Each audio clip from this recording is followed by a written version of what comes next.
এইচএসসিতে পাশের হার 58.83, 20 বছরে সবচেয়ে খারাপ ফলাফল।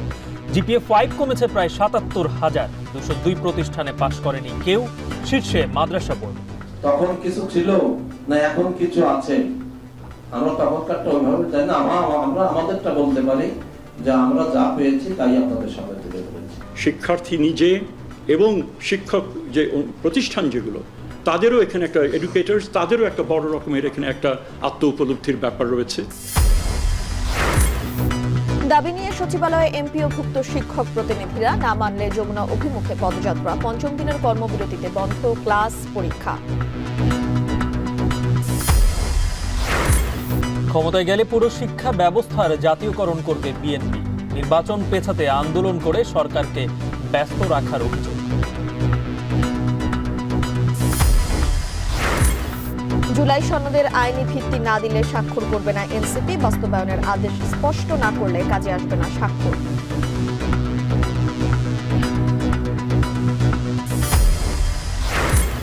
এবং কড়া নিরাপত্তায় রাষ্ট্র নির্বাচনে ভোট গ্রহণ চলছে। অমোচনীয় কালি নিয়ে অভিযোগ প্রার্থীদের, সমস্যা হবে না বলছে কমিশন।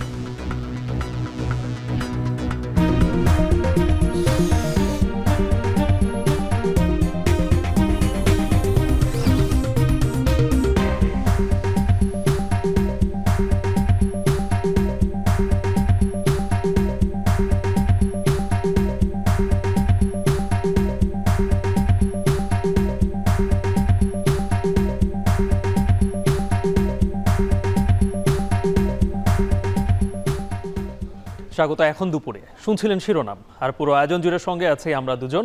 আমি গালিব ইবনে রিয়াজ এবং আমি তানজিলা খান মেয়ে। 20 বছরের মধ্যে সবচেয়ে কম পাশ করেছে এবারের এইচএসসি ও সমমান পরীক্ষায়। 12,35,000 পরীক্ষার্থীর মধ্যে পাশ করেছে 7,26,000 জন। জিপিএ 5 কমেছে প্রায় 77,000। সবচেয়ে বেশি পাশের হার মাদ্রাসা বোর্ডে। শিক্ষা বোর্ড বলছে বর্তমানের পড়াশোনার বাস্তব চিত্রই এই ফলাফলে ফুটে উঠেছে। আর শিক্ষা উপদেষ্টার দাবি, এতদিন ফলাফল ভালো দেখাতে গিয়ে শিক্ষার প্রকৃত সংকট আড়াল করা হলেও শিক্ষার্থীদের মঙ্গলের জন্য এবার প্রাপ্য নম্বরই দেওয়া হয়েছে। ফরহাদ বিন নূরের প্রতিবেদন। ফল বিপর্যয়ের মধ্যেও যারা কাঙ্ক্ষিত ফল অর্জন করেছেন, এই উচ্ছ্বাস তাদের বাঁধ ভাঙা আনন্দে অভিভাবকরাও শামিল।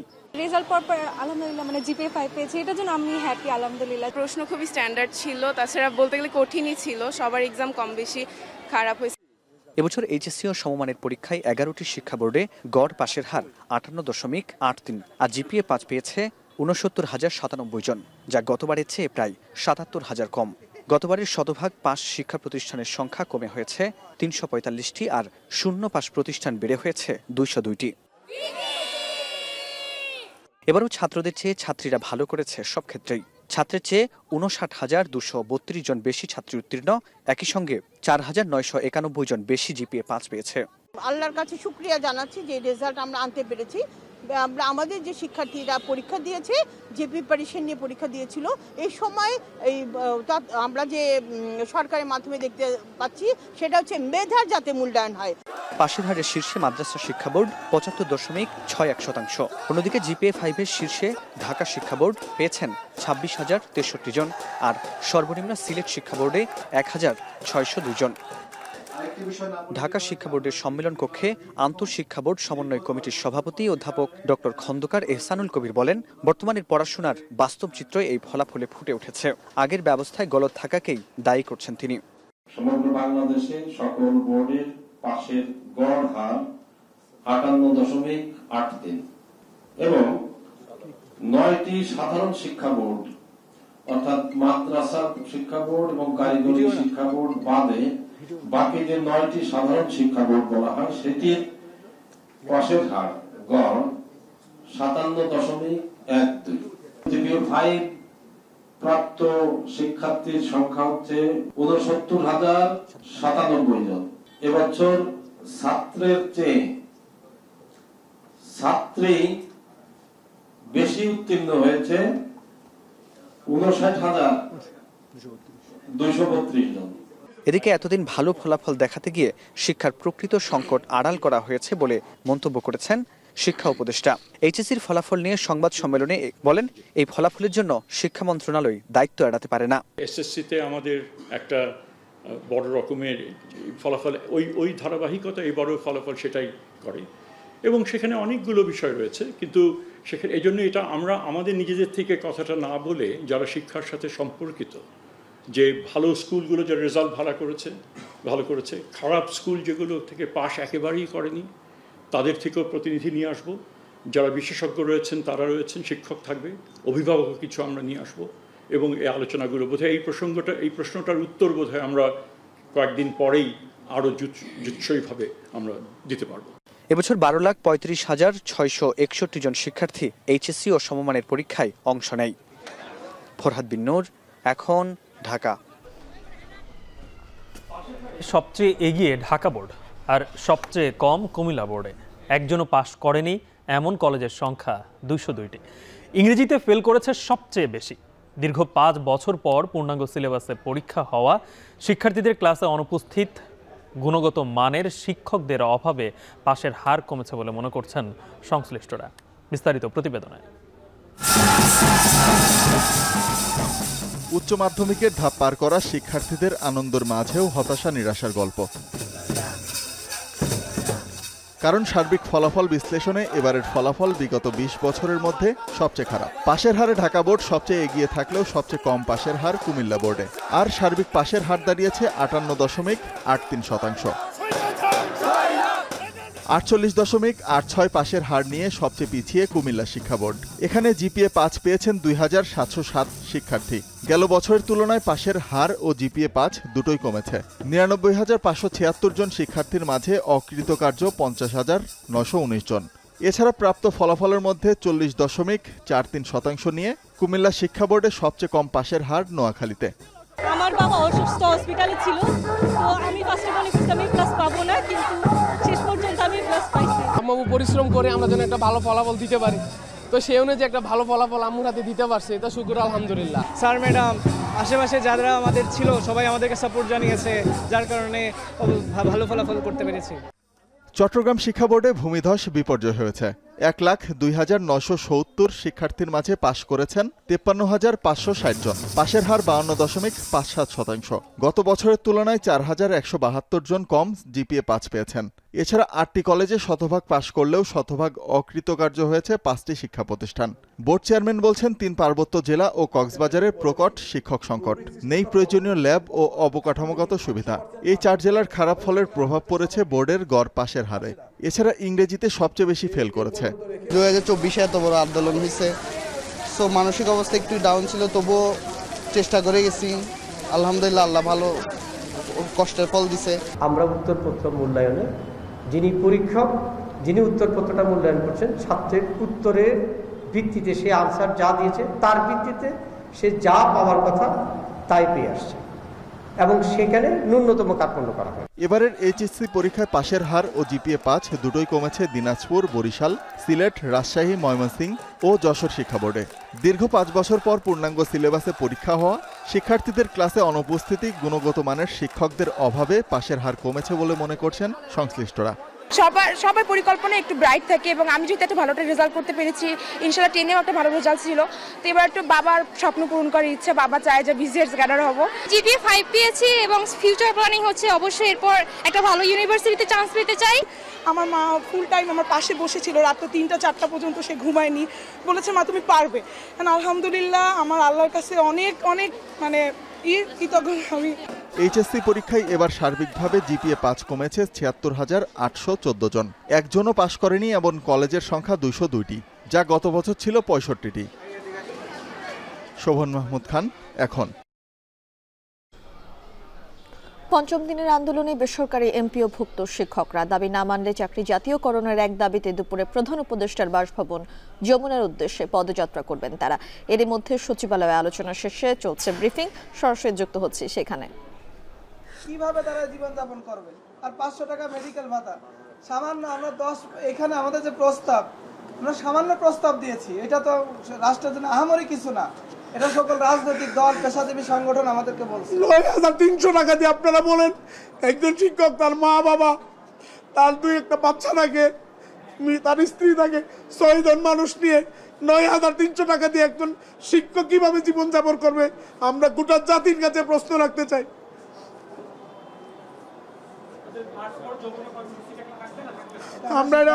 আমরা সিদ্ধান্ত আমরা শহীদ মিনারকে আলোচনা করে জানাবো।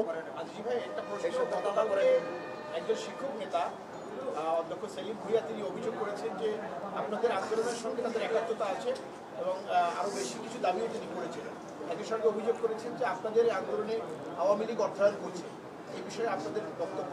আমি সবার সামনে একেবারেই খোলাখুলি বলছি, আমরা কোনো শিক্ষকের কাছ থেকে একটি পয়সাও নেই না। আমাদের সারাদিনে খরচ হচ্ছে, আমাদের শুধু মাইক ভাড়াটা 1800 টাকা লাগে। এই মাইক ভাড়াটা এটা আমাদের যে 6টা সংগঠন আছে আমরা নিজেদের পকেট থেকে দেই, এর বাইরে আমাদের আর কোনো খরচ নেই। শিক্ষকরা নিজেদের ভাড়া দিয়ে আসে, নিজেরা খায়, রুটি কলা খেয়ে থাকে। এটা আপনারা সাংবাদিকরা সবাই দেখতেছেন। আমি চ্যালেঞ্জ ছুড়ে দিয়ে বলছি, সরকারের সকল গোয়েন্দা সংস্থা সারাক্ষণ আমাদেরকে নজরদারিতে রেখেছে।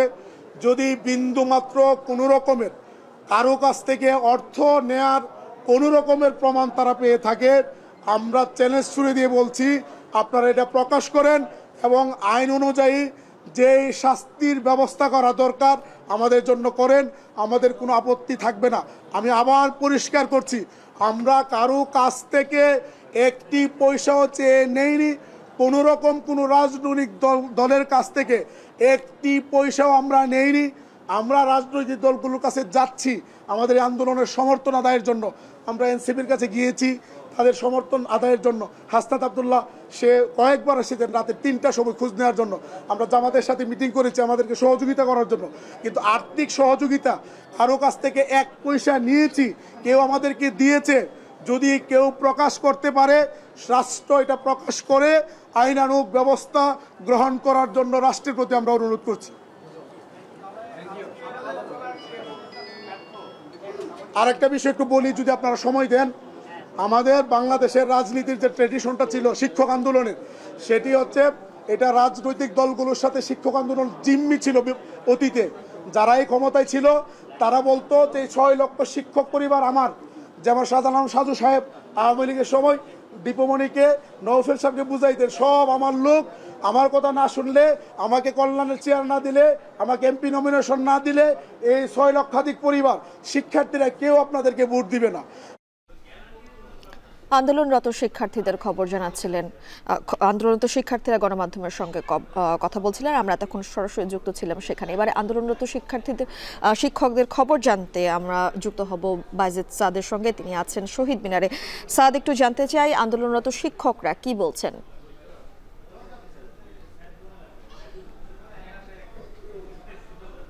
শিক্ষকদের যে 3টি দাবি সেটি নিয়ে তো তারা 5 দিন ধরে এখানে আন্দোলন করেই যাচ্ছেন এবং অবস্থান কর্মসূচিও পালন করছেন। পাশাপাশি বিভিন্ন কর্মসূচি ছিল, সেই কর্মসূচির মধ্যে আজকে তারা পদযাত্রা করতে চেয়েছিলেন প্রধান উপদেষ্টার বাসভবন যমুনার অভিমুখে। তবে তার আগেই শিক্ষা উপদেষ্টার সঙ্গে 10 সদস্যের একটা প্রতিনিধি দল বৈঠক করতে গেছে সচিবালয়ে এবং এই মুহূর্তে আসলে তাদের বৈঠকটি চলছে। এখানকার যারা শিক্ষকরা আছেন তারা বলছেন যে এই আলোচনা সভাটি যদি ফলপ্রসূ হয় তাহলে তারা এই শহীদ মিনার ত্যাগ করবেন এবং প্রধান উপদেষ্টার বাসভবন যমুনা অভিমুখেও তারা পদযাত্রা করবেন না। কিন্তু ফলপ্রসূ যদি না হয়, অর্থাৎ সরকার যদি তাদের দাবি মেনে নিয়ে প্রজ্ঞাপন জারি না করেন, তাহলে তাদের যে দাবিগুলো রয়েছে 3টি দাবি, সেই 3টি দাবিকে তারা একটি দাবিতে রূপান্তর করবেন, সেটি হচ্ছে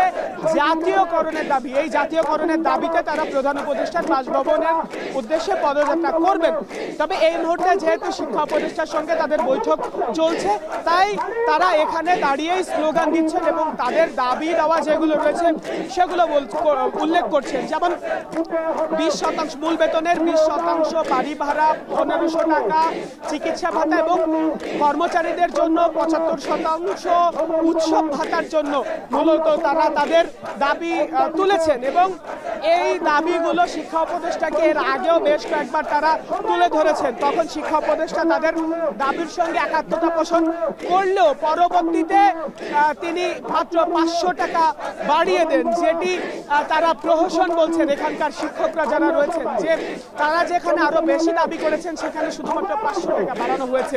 এ কারণেই তারা এই আন্দোলন চালিয়ে যাচ্ছেন এবং তারা বলছেন যতক্ষণ না পর্যন্ত তাদের দাবি মেনে নেওয়া হবে ততক্ষণ পর্যন্ত তারা অবস্থান করবেন। এই ছিল আমার কাছে কেন্দ্রীয় শহীদ মিনারে যুক্ত হয়েছিলেন শহীদ মিনার থেকে সহকর্মী বাইজেদ সাদ। ক্ষমতায় গেলে বিএনপি পুরো শিক্ষা ব্যবস্থা জাতীয়করণ করবে বলে ঘোষণা দিয়েছেন দলটির মহাসচিব মির্জা ফখরুল ইসলাম আলমগীর। দুপুরে ঠাকুরগাঁওয়ে নিজ নির্বাচনী আসনের জনগণের সঙ্গে মতবিনিময়ে একথা বলেন তিনি। এ সময় নির্বাচন পেছাতে একটি পক্ষ আন্দোলনের মাধ্যমে সরকারকে ব্যস্ত রাখার চেষ্টা করছে বলে অভিযোগ করেন তিনি। এদিকে গণতন্ত্রের জন্য যেন আর রাজপথে নামতে না হয় সেজন্য ঐক্যবদ্ধ থাকার আহ্বান জানান দলটির স্থায়ী কমিটির সদস্য সালাউদ্দিন আহমেদ। আরও জানাচ্ছেন জাওয়াদ মাহমুদ। জাতীয় সংসদ নির্বাচনের প্রস্তুতি নিয়ে দলগুলোর মধ্যে তোড়জোড় স্পষ্ট। ভোটে যাবার প্রাথমিক প্রক্রিয়ায় আলোচনা হচ্ছে দলগুলোর নির্বাচনী জোট নিয়ে। অভ্যুত্থান পরবর্তী সময়ে বিএনপি ও জামায়াতে ইসলামীর রাজনীতির দুটি শক্তিও দৃশ্যমান। এসব বাস্তবতাকে সামনে রেখেই ইসলামী দল ও ব্যক্তিত্বদের সাথে সিরিজ আলোচনা চালাচ্ছে বিএনপি। এরই ধারাবাহিকতায় বৃহস্পতিবার সকালে চট্টগ্রামে আল জামিয়াতুল আরবিয়াতুল ইসলামিয়া জিরি মাদ্রাসার প্রিন্সিপালের সাথে সৌজন্য সাক্ষাৎ করেন বিএনপির স্থায়ী কমিটির সদস্য সালাউদ্দিন আহমেদ। বলেন, বিএনপি ক্ষমতায় আসলে দেশে ইসলাম নষ্ট হয়ে যাবে বলে অপপ্রচার চালানো হচ্ছে। অনেকে বলে যে নির্বাচন এসে আপনারা এখন মাথায় টুপি দিচ্ছেন, আলাদা যাচ্ছেন, তা নয়। আমাদের ইতিহাস আমি আপনাদের সামনে বললাম, কিন্তু আমরা আপনাদের সবাইকে নিয়ে, সমস্ত শ্রেণী পেশার মানুষকে নিয়ে একটা অন্তর্ভুক্তিমূলক সমাজ এবং রাষ্ট্র ব্যবস্থা কায়েম করতে চাই, যেখানে সকল মানুষ একত্রিত থাকবে, যে কোনো আইন প্রণয়নের ক্ষেত্রে সবাই আলাপ আলোচনার মধ্য দিয়ে করলে।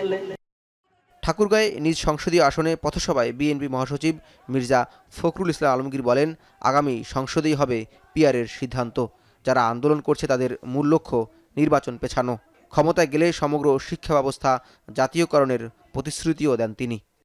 আমরা শিক্ষকরা আন্দোলন করতেছে, আমরা বলছি আমরা শিক্ষক নয়, আমরা গোটা শিক্ষা ব্যবস্থাকে জাতীয়করণ করবো, অর্থাৎ সরকারি বর্ষে নিব। এই কাজগুলো আমরা করব। আমরা বাঁধন জোট ধানের শীষে বলবো। এই অনুরোধ আমি আপনাদেরকে জানাবো।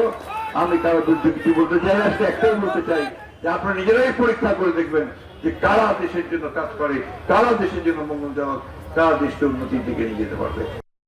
এদিকে জাতীয় প্রেস ক্লাবে নাগরিক সমাবেশে বিএনপির ভাইস চেয়ারম্যান শামসুজ্জামান দুদু দাবি করেন, নির্বাচন ঠেকানোর নানামুখী ষড়যন্ত্র অব্যাহত আছে। কেউ যদি মনে করে ষড়যন্ত্র করে এই সরকারকে ফেলে দেবেন, তার এক নম্বর হবে আওয়ামী লীগ। কত পতিত আওয়ামী লীগ, সেই আওয়ামী লীগ যদি এখনো এটা মাথার মধ্যে রাখে, ভাই আপনারা তো গণহত্যা করেছেন। শেখ মুজিব যেমন গণহত্যা করেছিল বাংলাদেশে, 40,000 বিরোধী দলের নেতা কর্মীকে 3.5 বছরে খুন করেছিল। বাপের কথা কন্যা বোধহয় ভুলতে পারে না।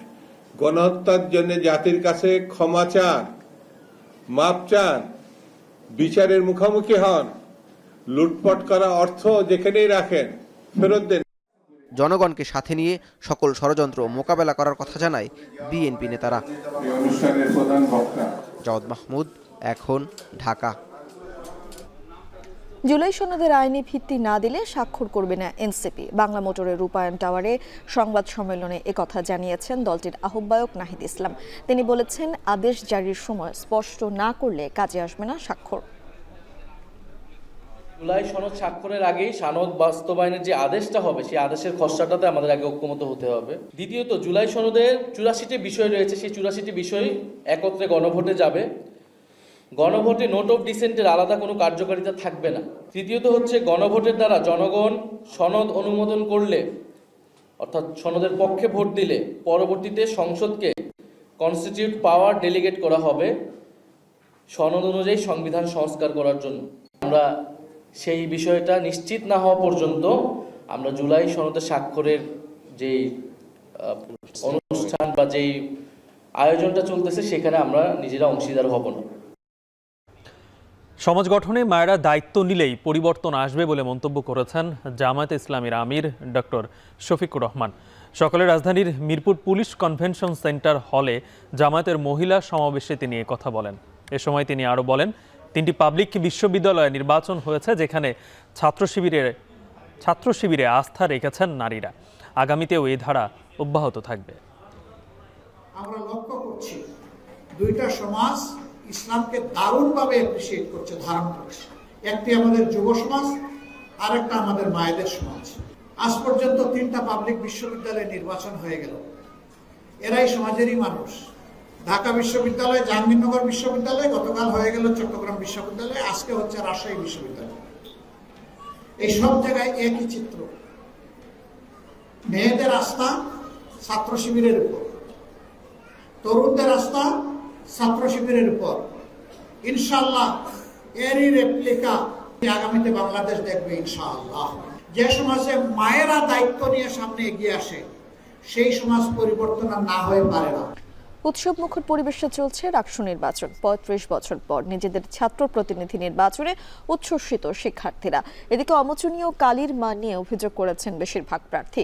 তবে বিশ্ববিদ্যালয়ের উপাচার্য বলছেন কালির মান ঠিক আছে, শুকানোর জন্য কিছুটা সময় লাগে। আর নির্বাচন কমিশন বলছে হাতের কালি নিয়ে নির্বাচনের সিকিউরিটির কোনো সমস্যা হবে না। বিস্তারিত প্রতিবেদনে।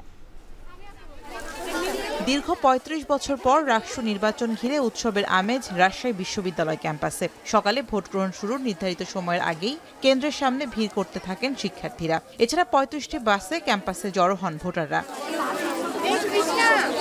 সকাল ৯টা থেকে বিশ্ববিদ্যালয়ের ৯টি একাডেমিক ভবনে ১৭টি কেন্দ্রে শুরু হয় ভোট। দীর্ঘ লাইনে দাঁড়িয়ে নিজেদের প্রতিনিধি নির্বাচনে অংশ নেন তারা। প্রথমবারের মতো ভোট দিতে পেরে উচ্ছ্বাস প্রকাশ করেন ভোটাররা। শিক্ষার্থীদের কাছে অন্তত এটা একটা উৎসবের মতো, তো ভোট ভালোভাবে দিয়েছি। এট লাস্ট ভোটটা দিলাম এন্ড প্রথম দিকের ভোট দিয়েছি আর খুবই ভালো লাগতেছে। সেই 8:30টার দিকে ঘুম থেকে উঠে এখানে এসে দাঁড়িয়ে আছি লাইনে। যে রেজাল্টই আসুক না কেন বা যেই নির্বাচিত হোক, ক্যাম্পাসের বেটারমেন্টের জন্য কাজ হোক। সকাল 10টার পর জুবেরি ভবনে ভোট দেন ছাত্র শিবিরের ভিপি প্রার্থী মুস্তাকুর রহমান জাহিদ। সে সময় কিছু অসহযোগিতার অভিযোগ তোলেন তিনি। আর তৃতীয় বিজ্ঞান ভবনে ভোট দিয়ে ছাত্রদলের ভিপি প্রার্থী শেখ নুরুদ্দিন আবির প্রশ্ন তোলেন অমোচনীয় কালির মান নিয়ে। এছাড়া একই অভিযোগ করেন সম্মিলিত শিক্ষার্থী জোট সহ বেশিরভাগ দলের প্রার্থীরা। কালিটা আসলে কালকে যেভাবে বলা হলো নির্বাচন কমিশন থেকে যে তারা আমদানি করে নিয়ে আসছে কালি, আমরা আশা ছিল যে সকল বিশ্ববিদ্যালয় থেকে একটু অন্যরকম কিছু আমরা দেখব, বিতর্ক মুক্ত একটা নির্বাচন পাবো, উৎসব মুখর একটা নির্বাচন পাবো। কিন্তু এই যে একে একে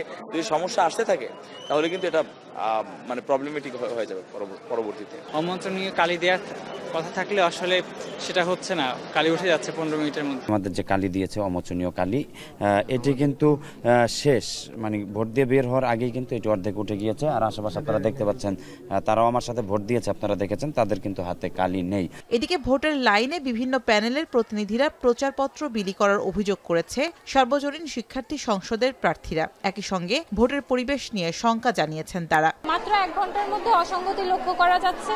এখন সারাদিন কি হবে আমরা আসলে খুবই শঙ্কিত। প্রত্যেকটা কিন্তু একদম প্যানেলের কিন্তু লিস্ট কেন দেওয়া হবে? আমরা কোনো ধরনের কাজ আমরা মেনে নিব না, নির্বাচন সুষ্ঠুভাবে হোক। এদিকে বিশ্ববিদ্যালয়ের উপাচার্য বলছেন কালির মান ঠিক আছে, শুকানোর জন্য কিছুটা সময় লাগবে। আর নির্বাচন কমিশন বলছে হাতের কালি নিয়ে নির্বাচনের সিকিউরিটির কোনো সমস্যা হবে না।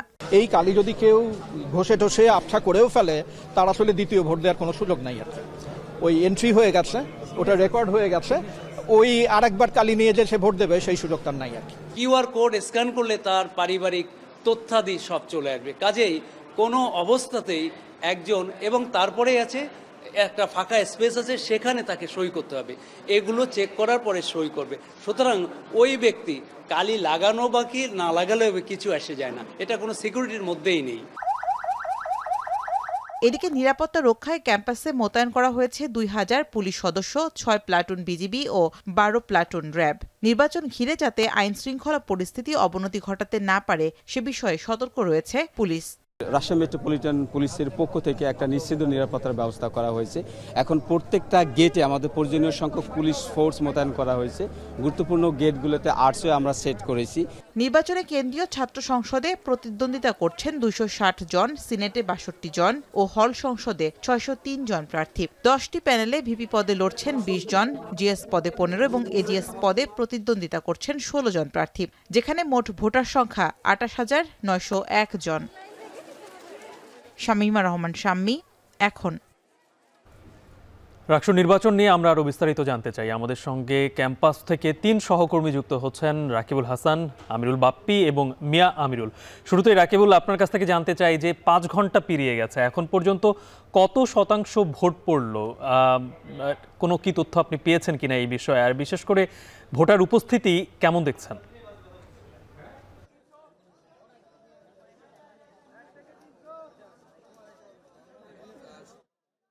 4টা পর্যন্ত এই যে 7 ঘন্টার ভোট আমরা দেখছিলাম যে একেবারে সকাল থেকে কিন্তু বেশ ভিড় ছিল, এবং যে 17টি কেন্দ্র সেখানে প্রায় উপচে পড়া ভিড়। আমার পেছনেই আপনি দেখছেন কি দীর্ঘ লাইন। কিছুক্ষণ আগেই কিন্তু আসলে মধ্যাহ্নের একটা বিরতি নিয়েছিল, সেটি শুধুমাত্র ভোটাররা, এবং তখন আমরা খানিকটা উপস্থিতি কম লক্ষ্য করছিলাম। কিন্তু একটু যদি আপনাকে দেখায় আমার পেছনে, একেবারে পুরো জায়গাটি আসলে শিক্ষার্থীদের উপস্থিতি, এবং এখানটাতে আমরা যেটি লক্ষ্য করছি যে অনেকেই কিন্তু আসলে এসেছেন, এবং শেষের সময়টিতে আরও অনেকেই যুক্ত হচ্ছেন। লাইন প্রতিনিয়ত আসলে বড় হচ্ছে। যেটি বলছিলেন গালিব, কত শতাংশ ভোট পড়ল? প্রায় 28,901 জন ভোটারের মধ্যে নির্বাচন কমিশন এখন পর্যন্ত, অর্থাৎ 2টা পর্যন্ত আমরা যেটি জানতে পেরেছি যে 50% ভোট পড়েছে, এবং তারা যেটি প্রত্যাশা করছেন যে প্রায় 69 অথবা 72% ভোট আসলে পড়তে পারে। তো এখন আমরা আসলে যেটি আসলে লক্ষ্য করছি যে এখানে যারা দাঁড়িয়ে আছেন তারা প্রত্যাশা করছেন যে আসলে যে কারণে হচ্ছে যে আমরা এখানে এসেছি, তারা বলছেন যে রাকসু নির্বাচন যে অনুষ্ঠিত হচ্ছে, এবং সেটি আসলে শিক্ষার্থীদের যে অধিকার আদায়ের সংগঠন, সেটি যেন আসলে যারা প্রতিনিধিত্ব করবেন, যারা নির্বাচিত হবেন, তারা বাস্তবায়ন করেন, সেটি তারা প্রত্যাশা করছেন। এবং প্রত্যেকটি জায়গায় একেবারে সকাল থেকে এখন পর্যন্ত আমরা বেশ উপচে পড়া আসলে ভিড় লক্ষ্য করছি, এবং যেটি আসলে খেয়াল করছি যে প্রার্থীরা আসলে যেইভাবে আসলে প্রচারণা চালিয়েছিলেন, সেখানে আমাদের কাছে মনে হয়েছে যে আবাসিক এবং অনাবাসিক যে সমস্ত শিক্ষার্থীরা ছিল তার মধ্যে 70% কিন্তু আসলে রাজশাহী বিশ্ববিদ্যালয়ের বাইরে থাকেন, তারাও আসলে এসেছেন। এই যে বড় সংখ্যক একটা শিক্ষার্থীদের উপস্থিতি এবং ভোটে অংশ নেওয়া, এটিকে আসলে খুব ভালো মতোই দেখছেন নির্বাচন কমিশন, এবং একই সাথে এটি কিন্তু আসলে নির্বাচনের পুরো আমেজটা আসলে পরিবর্তন করে দিয়েছে গালিব। তো এই ছিল রাজশাহী বিশ্ববিদ্যালয়ের শহীদুল্লাহ কলা ভবন থেকে আমার কাছে সর্বশেষ খবর। রাকিবুল, এবারে আমরা একটু মিয়া আমিরুল বাপ্পির কাছে যেতে চাই। আমিরুল, সকাল থেকে ভোট গ্রহণ শুরু হওয়ার পর থেকে কিন্তু প্রার্থীদের একের পর এক অভিযোগ আমরা শুনতে পেয়েছি। বিশেষ করে ছাত্রদলও কিন্তু অনেকগুলো অভিযোগ জানিয়েছে, অমোচনীয় কালের অভিযোগ প্রত্যেকের ছিল। এছাড়া অন্য আর কোনো অভিযোগ কি প্রার্থীরা করছেন কিনা?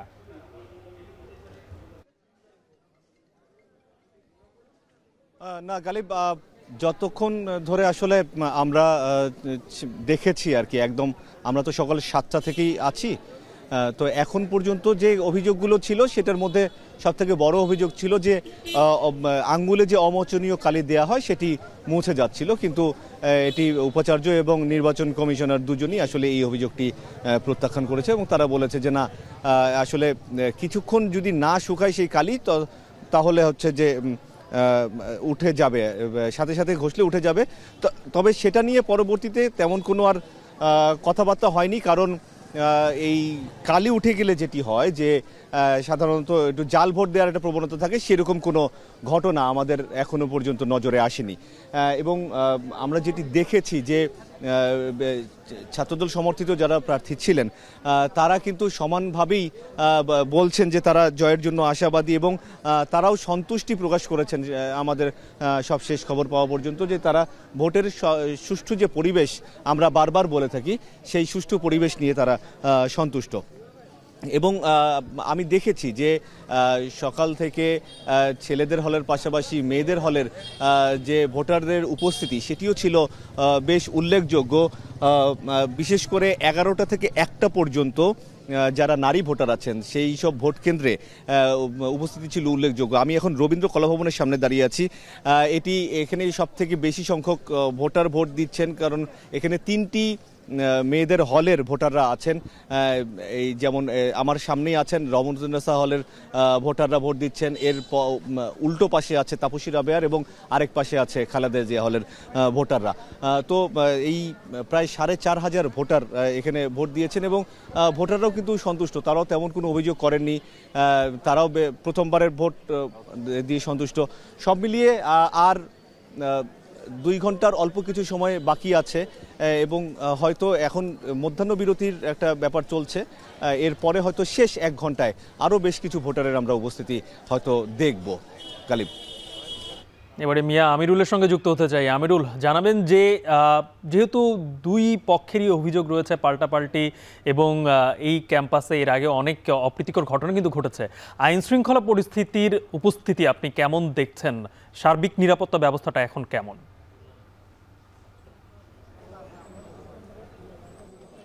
গালিব, আইন শৃঙ্খলা পরিস্থিতি এখন পর্যন্ত বলা চলে স্বাভাবিক রয়েছে। আমরা দেখেছিলাম প্রার্থী যারাই পাল্টা অভিযোগ করছেন, আইন শৃঙ্খলা রক্ষায় যারা নিয়োজিত আছেন তারা কিন্তু বিষয়গুলো দেখছেন, সেই সাথে প্রিজাইডিং অফিসার তারাও কিন্তু সেই বিষয়গুলো সমন্বয় করছেন। এবং আমি এখনটায় যে জায়গাটি দাঁড়িয়ে রয়েছি এটি মূলত সত্যেন্দ্রনাথ বসু যে একাডেমিক ভবন রয়েছে সেখানটায়। এখানে মূলত যে মতিহার হলের 1871 জন বলা চলে ভোটার তারা কিন্তু ভোট দিচ্ছেন। আমরা সকাল থেকে যে এমনটি লক্ষ্য করেছি, যেমনটি আমাদের আরেক সহকর্মী আমিরুল বাপি জানাচ্ছিলেন যে নারী ভোটারদের অংশগ্রহণ ছিল সেই কেন্দ্রগুলোতে, এখানটায় কিন্তু আমরা লক্ষ্য করছি অন্যান্য কেন্দ্রের তুলনায় এই কেন্দ্রে মূলত এখন এই মুহূর্তে বেশ ভালো একটি ভোটারের উপস্থিতি আমরা লক্ষ্য করছি। এবং এর পাশাপাশি আমরা কিন্তু ভেতরেও খোঁজ নিচ্ছিলাম যে এখন পর্যন্ত আসলে কতটুকু ভোট কাস্ট হয়েছে। হয়তোবা যতটুকু জানতে পেরেছি যে প্রায় বলা চলে 50% বেশি এখানে হয়েছে, যদিও নির্বাচন কমিশনের পক্ষ থেকে এখন পর্যন্ত অফিসিয়ালি জানানো হয়নি, তারা হয়তোবা ভোট শেষে বা কিছু সময় পরে তারা জানাবে। একই সাথে আপনি যেমনটি বলছিলেন অভিযোগ পাল্টা অভিযোগ, সেটি কিন্তু প্রচারণা শুরু থেকে ছিল এবং এখন পর্যন্ত হয়ে আসছে। আমরা দেখেছিলাম বেশ বিশেষ করে অমোচনীয় কালি এবং সেই সাথে ভোটার লাইনে যে দাঁড়িয়ে যে প্রচারণার বিষয়টি সেটি নিয়ে কিন্তু মূলত অভিযোগটি এসেছিল। এবং মোটা দাগে যদি বলি যে মূলত এখন পর্যন্ত ভোট সুষ্ঠুই হচ্ছে। গালিব,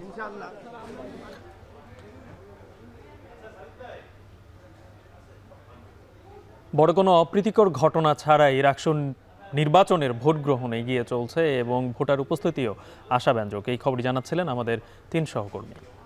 চাকসু নির্বাচনের আনুষ্ঠানিক ফলাফল ঘোষণা হয়েছে, যেখানে বিপুল ভোটে জয়ী হয়েছেন শিবির সমর্থিত ভিপিজিএস আর এজিএস পদে ছাত্রদল। ভোর 5টার দিকে বিশ্ববিদ্যালয় প্রশাসন আনুষ্ঠানিকভাবে ফলাফল প্রকাশ করে। প্রকাশিত ফলাফলে চাকসু নির্বাচনে 26টি পদের মধ্যে 24টিতে জয় পেয়েছে শিবির সমর্থিত সম্প্রীতির শিক্ষার্থী জোট।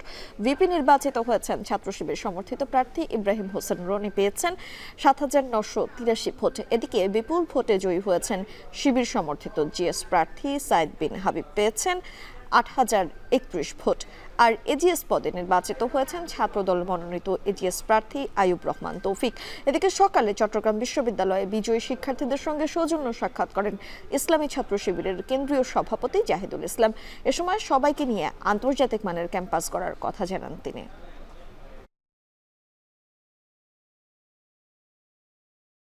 এই ইশতেহার এবং কমিটমেন্ট যেদিন পূর্ণভাবে বাস্তবায়িত হবে সেদিন মূলত আমাদের এই বিজয় পূর্ণাঙ্গতা লাভ করবে। আর পাশাপাশি যারা বিগত সময়ে আমাদের বিরোধিতা করেছেন অথবা এই নির্বাচনে কিছু বিষয় একটু বিক্ষিপ্ত বিচ্ছিন্ন ঘটনা ঘটেছে, আমরা সবটুকুই ভুলে যাচ্ছি এবং কারোর প্রতি আমাদের কোনো অনুযোগ নেই, অভিযোগ নেই। আমরা মনে করি আমরা পারস্পরিক উদারতা শ্রদ্ধাবোধের মধ্য দিয়েই এই বিশ্ববিদ্যালয়কে একটি নিরাপদ ক্যাম্পাস এবং আন্তর্জাতিক মানের ক্যাম্পাস হিসেবে গড়ে তুলব।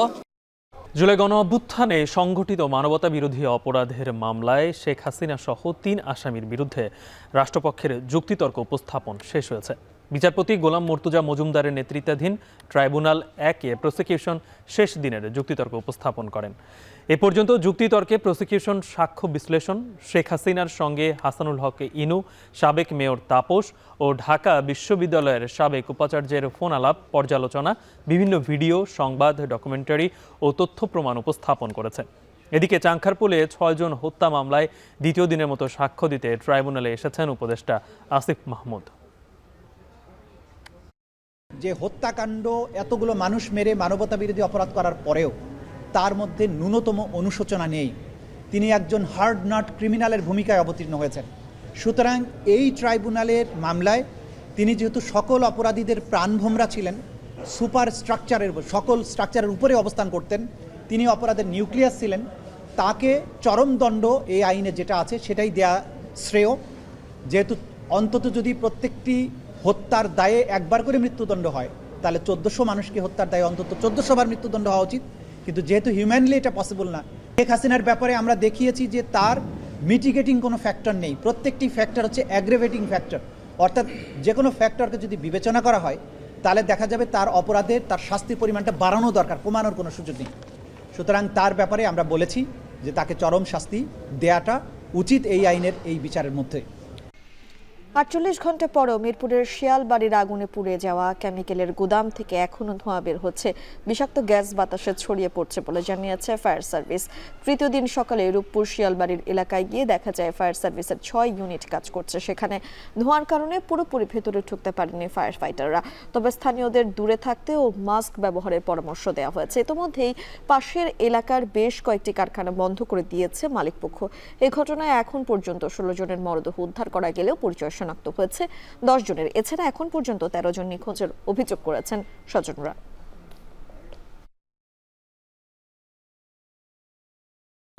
শেষ করছি এখন দুপুর। এখন টেলিভিশন ওয়েবসাইটে দেখতে ভিজিট করুন এখন.tv। ফেসবুকে চোখ রাখুন facebook.com/tv.এখন, আর ইউটিউবে লাইভ দেখতে ভিজিট করুন youtube.com/c/এখন.tv।